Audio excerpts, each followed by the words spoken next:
कोविड-19 विशेष कार्यक्रम के अंतर्गत प्रस्तुत है कोरोना वायरस संक्रमण की वर्तमान स्थिति पर चर्चा, जिसे प्रस्तुत कर रहे हैं आकाशवाणी संवाददाता सिद्धार्थ सिंह। इस कार्यक्रम में आमंत्रित स्वास्थ्य विशेषज्ञ हैं doctor lieutenant general Ved Chaturvedi. नमस्कार श्रोताओं।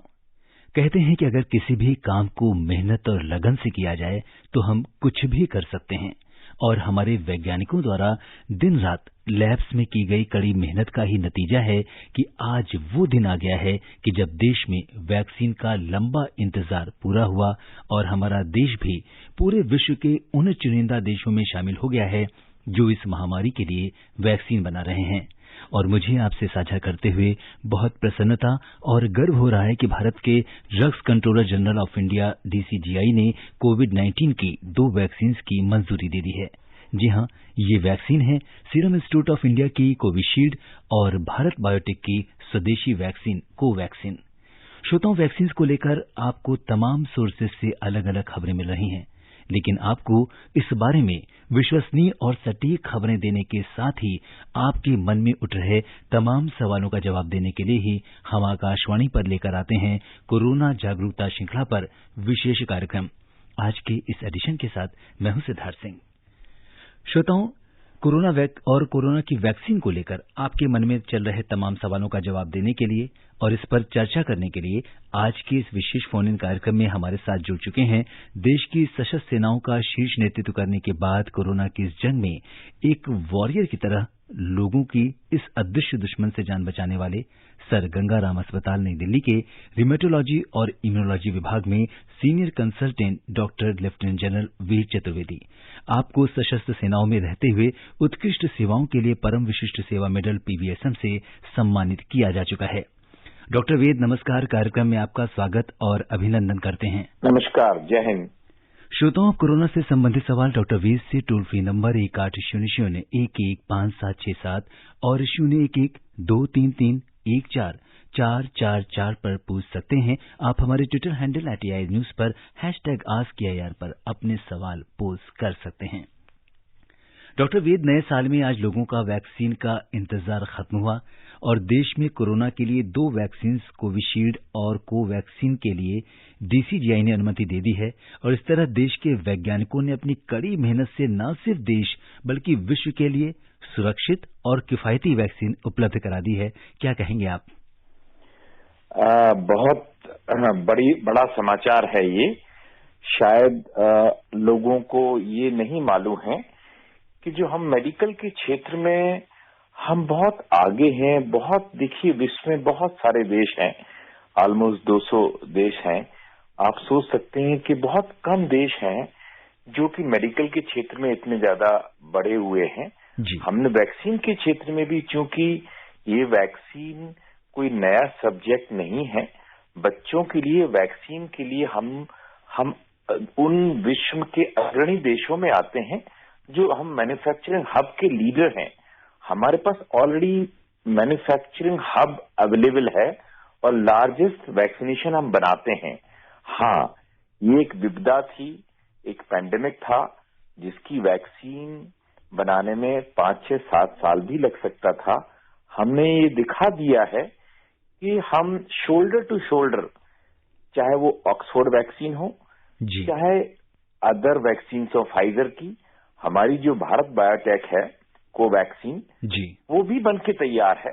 हाँ, फेज 1, फेज 2 और फेज 3 ट्रायल के पूरे नतीजे अभी और आएंगे, बट हमारी वैक्सीन उतनी ही इफेक्टिव है और हम उतने ही कारगर। एक बहुत बड़ा समाचार है, प्रधानमंत्री ने भी खुद ट्वीट किया कि एक आत्मनिर्भर भारत को दर्शाता है और भी बहुत से वैज्ञानिकों ने बधाई दी और हम खुद बधाई देते हैं।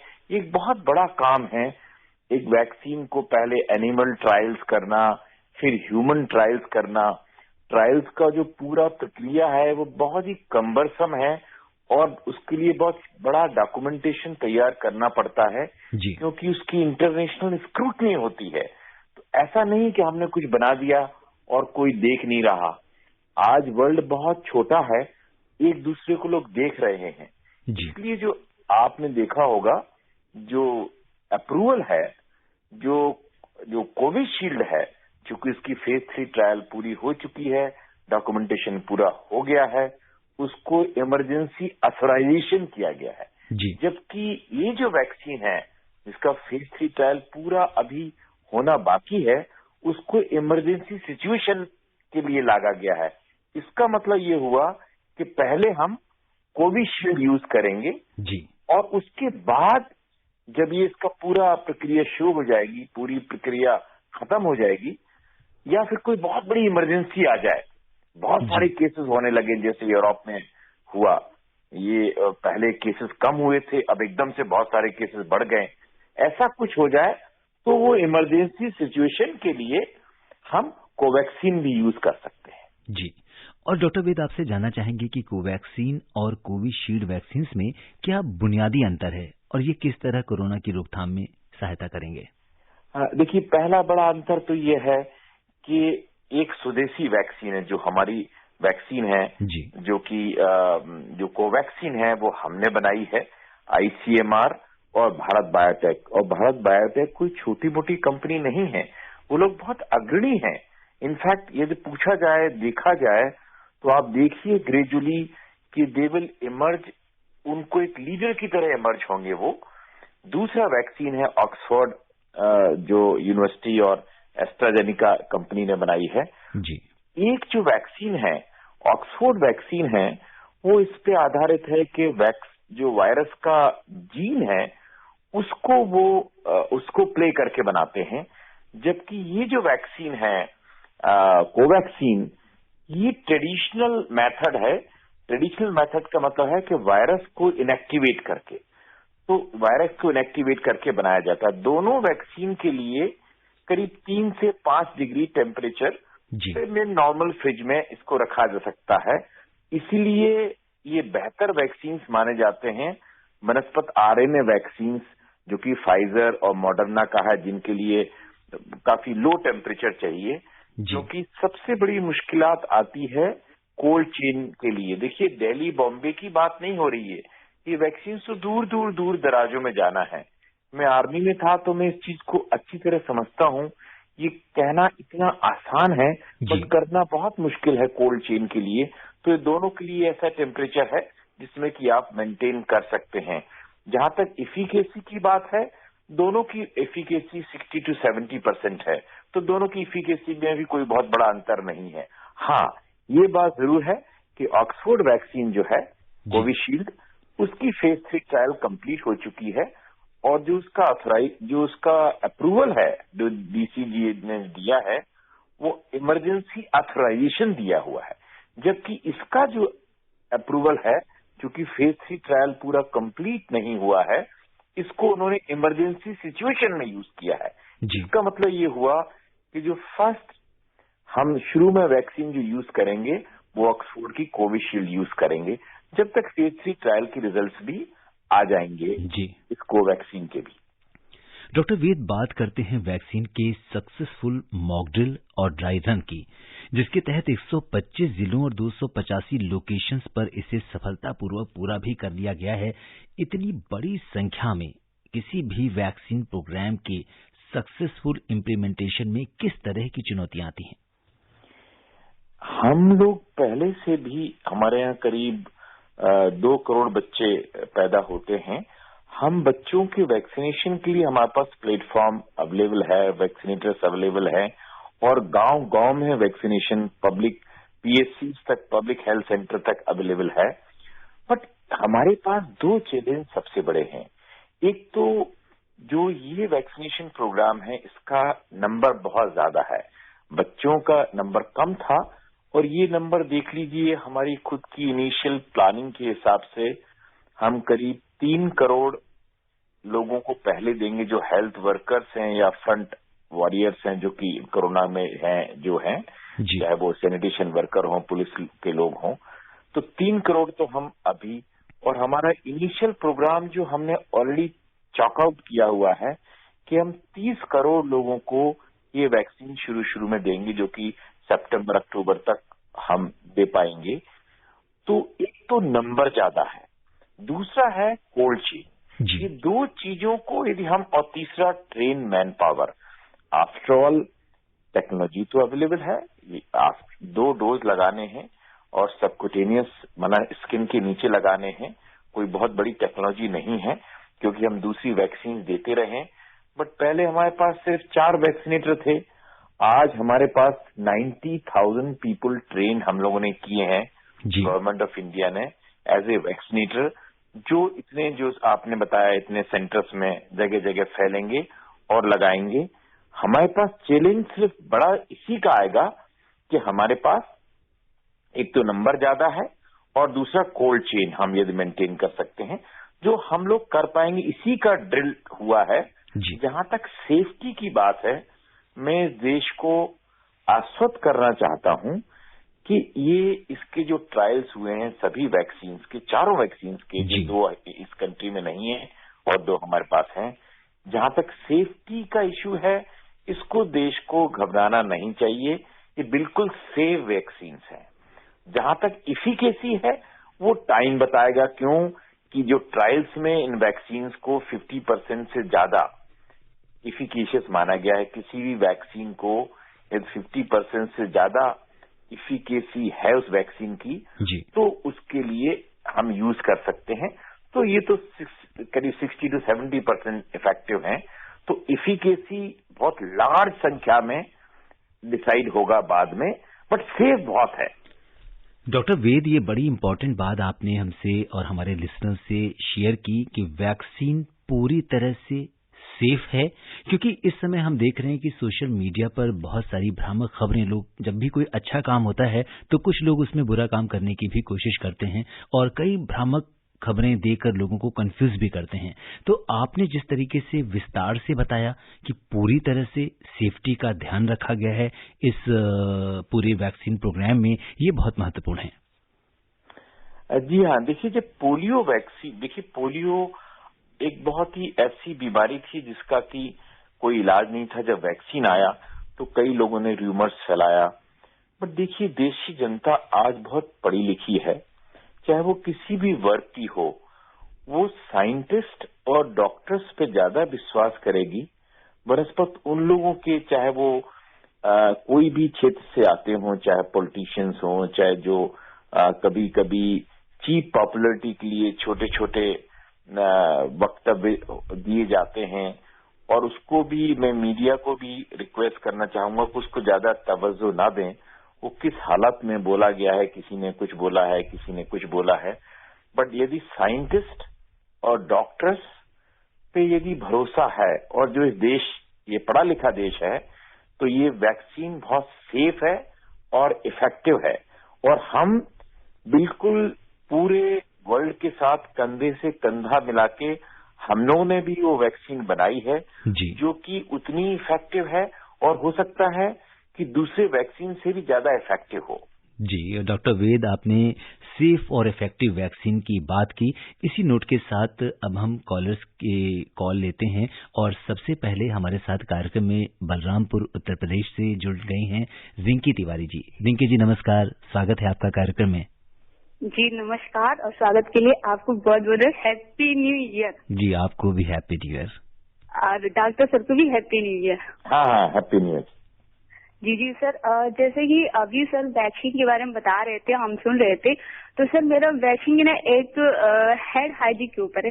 जैसे सर अभी जो ये कहते हैं अल्कोहल जो होता है 75% तक होता है हाइजीन में, तो उससे कोरोना वायरस मर जाता है। तो सर साबुन में कौन सा अल्कोहल होता है जिससे कोरोना वायरस मरता है? प्लीज सर इस शंका का मिटाने का प्रयास कीजिए, आपकी महान कृपया होगी। धन्यवाद सर। जी डॉक्टर वेद, अब ये जानना चाहती हैं कि अगर जैसा कि हम कहते हैं सैनिटाइजर के उपयोग करते समय 70% अल्कोहल वाला सैनिटाइजर का उपयोग करना चाहिए, तो साबुन के अंदर ऐसे कौन सा अल्कोहल होता है जिससे कीटाणु या वायरस मर जाते हैं? देखिए, जो शुरू में जब भी कोई वायरस आता है तो उस पर बहुत प्रयोग किए जाते हैं कि उसको किस चीज से, तो ये तो पाया गया कि इसमें कि अल्कोहल जो 70% अल्कोहल जिसमें है उससे वायरस मर जाता है। और उसके बाद उन्होंने बहुत सारे एक्सपेरिमेंट्स किए, जैसे कि नॉन अल्कोहल सैनिटाइजर से और आपके सोप से तो उन्होंने पाया कि सोप में जो सोडियम बेंजोएट होता है और बेंजोइक एसिड होता है, उससे भी ये वायरस जो है नॉन इफेक्टिव हो जाता है। इसीलिए ये बाय द वे नहीं है कि किसी ने ये बोल दिया। जब भी कोई वायरस, नया वायरस आता है, उस पे तरह तरह के प्रयोग किए जाते हैं। तो जब प्रयोग किए जाते हैं तो लोग सोचते हैं भाई ये गर्मी से मर जाएगा क्या, ये ठंडक से मर जाएगा। तो हम लोगों ने पहले ही क्लियर कर दिया कि नहीं, साइंटिफिकली कोई प्रूव नहीं है कि आप बहुत गर्म पानी से यदि इसको मारा जा सकता है या बहुत ठंड में मारा जा सकता है। हाँ, साबुन से और 70% अल्कोहल से इसको इनफेक्टिव किया जा सकता है। जी, और अब हम रुख करते हैं उत्तर प्रदेश में मेरठ का, जहां से हमारे साथ नदीम खान जी कार्यक्रम में जुड़ गए हैं। नदीम जी नमस्कार। हाँ सर, गांव भगवानपुर डिस्ट्रिक्ट मेरठ यूपी से नदीम खान बात कर रहा हूँ। जी नदीम जी, अपना सवाल पूछिए, क्या जानना चाहते हैं? हाँ सर, मैं ये कहना चाह रहा हूँ कि हम तो सक्षम है कि हमने वैक्सीन बना ली जी, तो मैं ये कहना चाह रहा हूँ जैसे हमारे आसपास बहुत सारे देश जो हैं, जैसे श्रीलंका और भूटान वगैरह हैं, वहाँ पे जो है उनके पास इतनी फैसिलिटीज नहीं है। तो सर मैं ये कहना चाह रहा हूँ कि उन लोगों को ये वैक्सीन जो है क्या हम लोग प्रोवाइड करेंगे या वो लोग सारी दुनिया मूवी देखते रहेंगे? मैं ये पूछना चाह रहा था। जी डॉक्टर वेद, जैसा कि माननीय प्रधानमंत्री जी ने भी अपने संबोधन में पहले ही कहा है कि जो भारत, चूंकि हमारी एक अग्रणी भूमिका है वैक्सीन के क्षेत्र में और न सिर्फ हम एक वर्ल्ड लीडर हैं, तो हमारी जो जिम्मेदारी है पूरे विश्व को लेकर वो कहीं और ज्यादा दूसरों देशों की अपेक्षा ज्यादा बड़ी है। क्या कहेंगे आप? देखिए, हमारा जो सार्क नेशंस हैं उस पे प्रधानमंत्री जी खुद मीटिंग भी कर चुके हैं और हमारा एक फंड भी है। और सिर्फ इस वैक्सीन में नहीं, मैं खुद भी भूटान में 2 साल पोस्टेड रहा हूं। हम बहुत से अन्य क्षेत्रों में, मेडिकल क्षेत्रों में उनको पहले से सहयोग करते रहे हैं, चाहे बांग्लादेश हो, चाहे श्रीलंका हो, चाहे भूटान हो, चाहे नेपाल हो। हम उनको हमेशा तत्पर रहते हैं और मेरा पूर्ण विश्वास है कि हमारी जो वैक्सीन्स हैं, जो कि हम वैक्सीन के क्षेत्र में अग्रणी हैं, हाँ वो देश स्वतंत्र है, वो चाहे तो कोई भी एक डेमोक्रेटिक कंट्री है, कोई भी वो लोग और कोई वैक्सीन भी खरीद सकते हैं। बट उनको मालूम है कि इंडिया वैक्सीन के क्षेत्र में अग्रणी रहा है और वैक्सीन की ये पहली वैक्सीन नहीं है।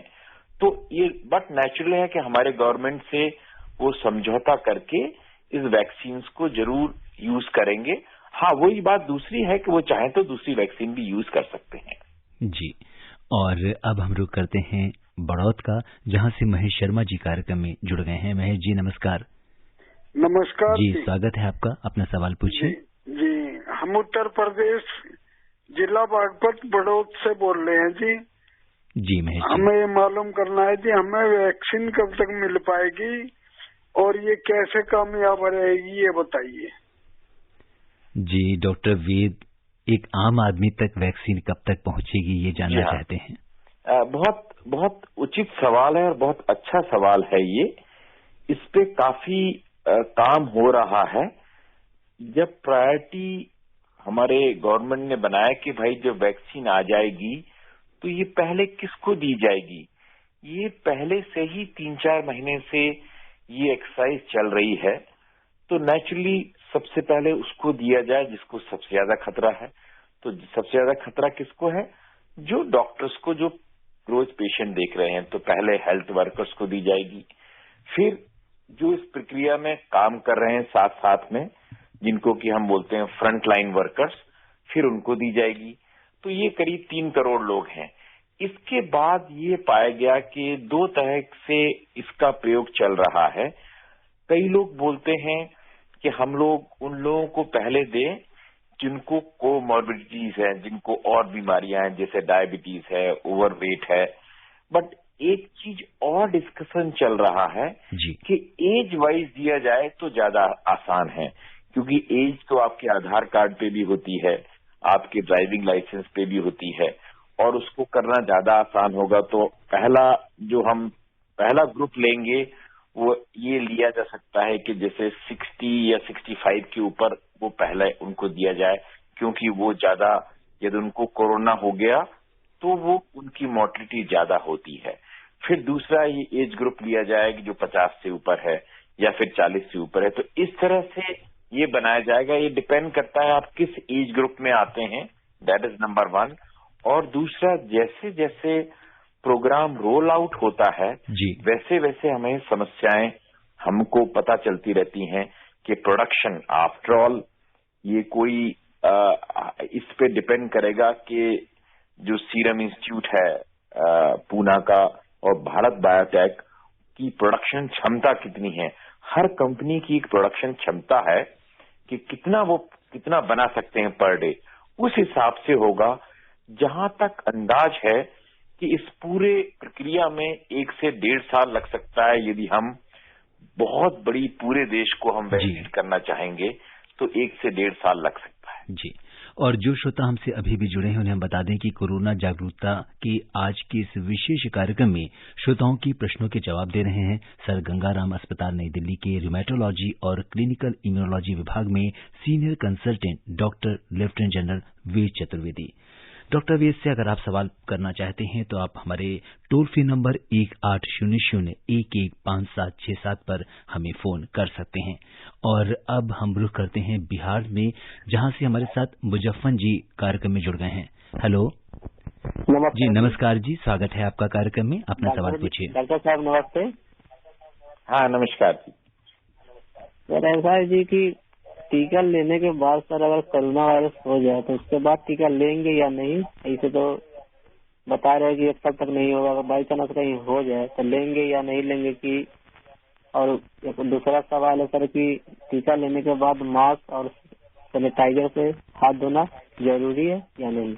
हाँ जी डॉक्टर वेद, पहला वाला जो सवाल है बड़ा महत्वपूर्ण है कि एक बार वैक्सीन लगने के बाद क्या दोबारा संक्रमण की संभावना होती है?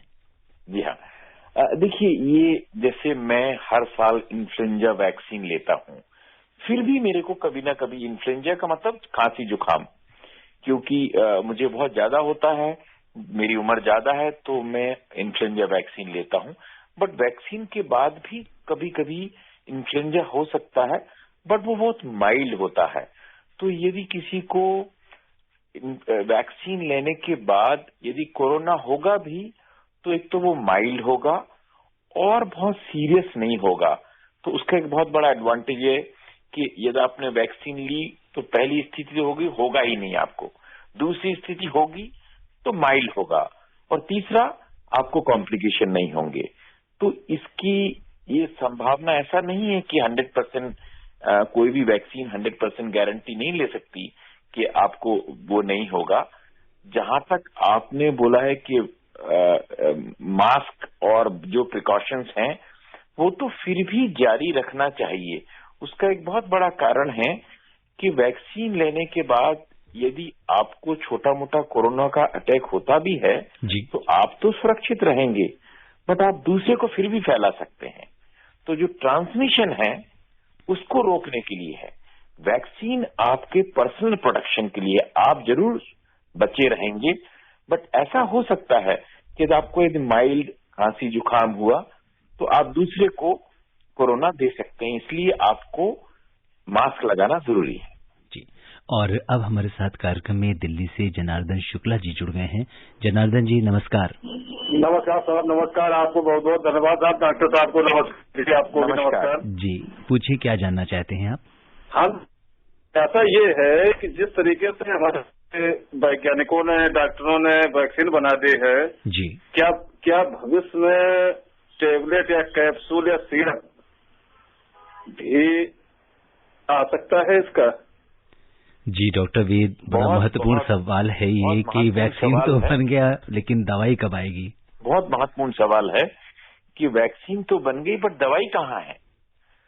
तो पूछा जाए तो आज भी बहुत सी दवाइयों का ट्रायल जारी है।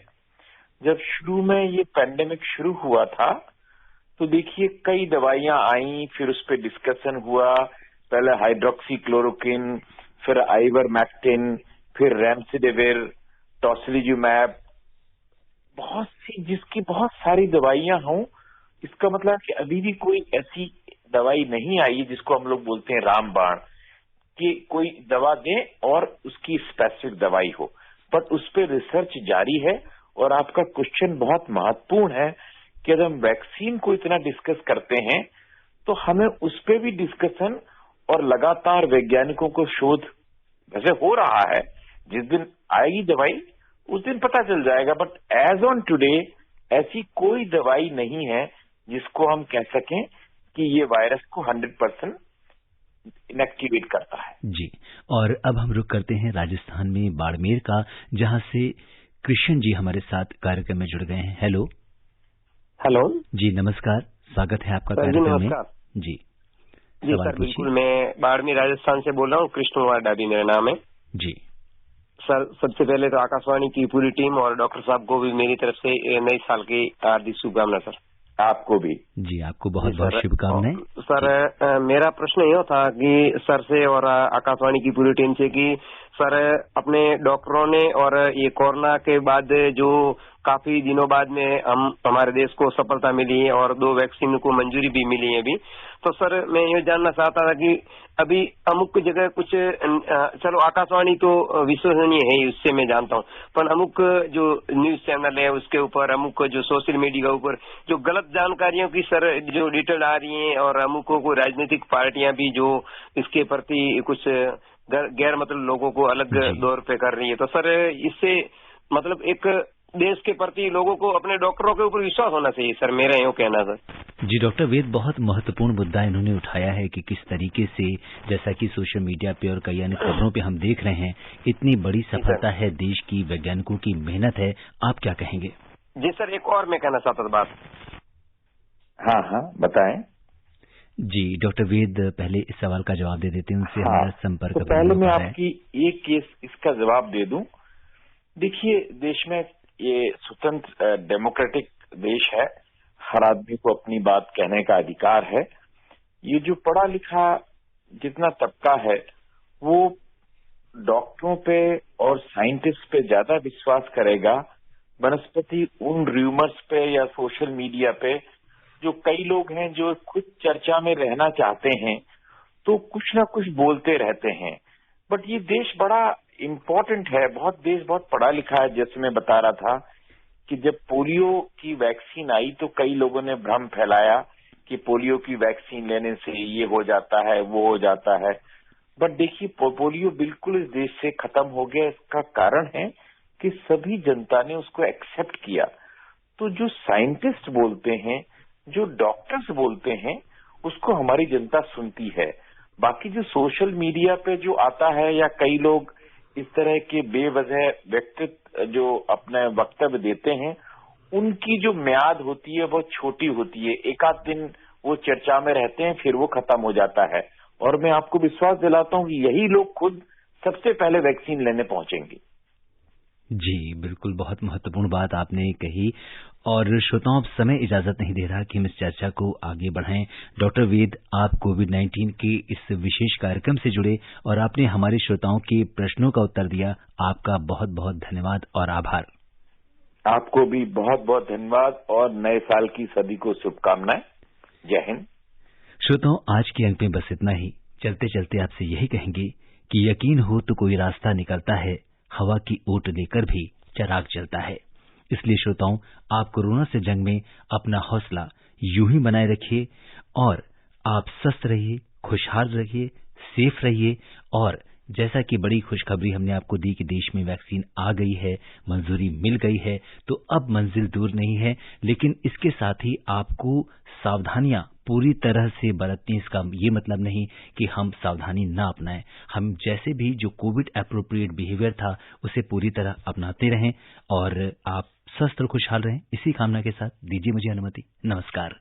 कोविड-19 विशेष कार्यक्रम के अंतर्गत अभी आप सुन रहे थे कोरोना वायरस संक्रमण की वर्तमान स्थिति पर चर्चा, जिसे प्रस्तुत कर रहे थे आकाशवाणी संवाददाता सिद्धार्थ सिंह। इस कार्यक्रम में आमंत्रित स्वास्थ्य विशेषज्ञ थे doctor lieutenant general Ved Chaturvedi. ये कार्यक्रम आकाशवाणी के समाचार सेवा प्रभाग द्वारा प्रस्तुत किया गया। इसे आप हमारे mobile app news on AIR पर भी सुन सकते हैं। इस कार्यक्रम के संबंध में अपनी प्रतिक्रिया आप हमें ईमेल कर सकते हैं। पता है AIRNSDtalks@gmail.com। ये कार्यक्रम फिर से सुनने के लिए लॉग ऑन करें हमारी वेबसाइट